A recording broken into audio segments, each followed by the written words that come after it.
20 વસ્તુઓની સરેરાશ કિંમત 65 હતી, પરંતુ તે વસ્તુઓ પૈકીની કોઈ એક વસ્તુની કિંમત આ 70 ને બદલે 110 લેવામાં આવી. કેટલી લેવામાં આવી? તો 70 ને બદલે 110 લખવામાં આવી હતી. તો હવે નવી અને સાચી સરેરાશ કેટલી હશે?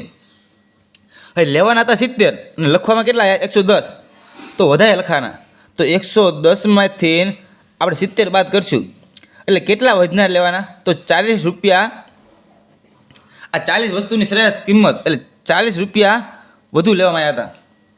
તો એની શોર્ટકટ કી અહીં છે. જ્યારે વધારે લેવા જાય ને ત્યારે સરેરાશ કેટલી આપણને આપી છે? તો સરેરાશ આપણને આપી છે 65. તો 65 માઇનસ કેટલા વધારે છે? તો વધારે છે 40 અને એના ભાગ્ય કરવાના. કુલ સંખ્યા કેટલી છે? તો 20. આ 20 2 ને 40. તો 65માંથી 2 જાય તો 63.